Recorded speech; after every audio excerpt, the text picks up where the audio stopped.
শুভ শারদিয়া। আজকে অষ্টমী নিয়ে অনেক গল্প করব। আজকে চলে গিয়েছিলাম পলাশিরা আশ্রমে সোনালীদের সাথে। সেখানে গিয়ে কিছুটা রাস্তা খালি পায়ে হেঁটে সেই আশ্রমের ভেতরে পৌঁছলাম, কারণ ভেতরে জুতো পরে যাওয়া নিষেধ।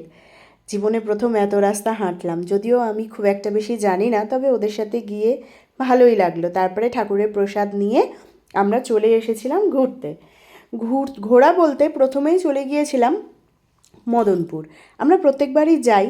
মদনপুরে গিয়ে এই প্যান্ডেলটায় ঢুকলাম প্রথমে। দেখুন, এই যে আমার ছেলেটা আজকে পরেছিল ধুতি, এই ধুতিটা ওর মাসি ওকে গিফট করেছে পুজোর সময়তে। আর দেখুন এই ধুতি পরে কী অশান্তি ছেলেটার আমার, না হাঁটতে পারছে ঠিক করে না কিছু।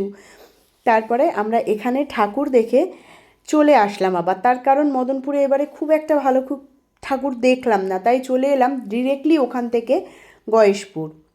গয়েশপুর ক্লাবের ঠাকুরটা দেখে আবার চলে গেলাম আর এক প্যান্ডেলে। তার আগে মা ছেলেতে মিলে একটু ফটো তুলে নিলাম।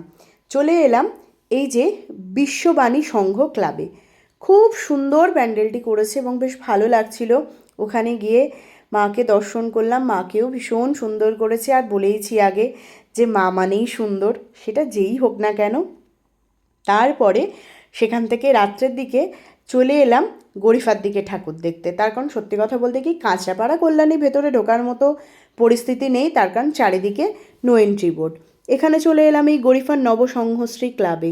বেশ সুন্দর ঠাকুরটা করেছে জানেন, বেশ ভালো লাগছিল। বেশ পিঙ্ক কালারের ডাকের সাজ, আবার পিছন দিকটা স্কাই ব্লু, খুব সুন্দর লাগছিল। তারপরে ডিরেক্টলি ওখানে ঢুকে ঠাকুর দেখে চলে এলাম আমাদের বাগমোড় ত্রিপর্ণতে। ততক্ষণে কিন্তু এই নো এন্ট্রিটা উঠে গেছে। বাগমোড়ে মনে হয় ওই ভূতের রাজা দিল বর টাইপের কিছু একটা করেছিল, খুব ভালো বুঝতে পারিনি, কিন্তু বেশ ভালো লাগছিল। প্রত্যেকবারই ভীষণ ভালো পুজো করে বাগমোড় ত্রিপর্ণ।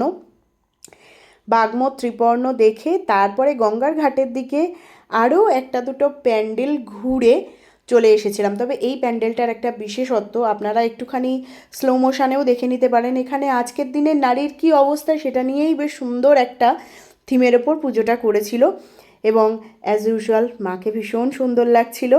তারপরে আজকের মতো আমরা ঠাকুর দর্শন শেষ করে বেশ রাত করে, প্রায় রাত 2:30টার সময় আমরা তিনজনে মিলে বাড়ি চলে এসেছিলাম।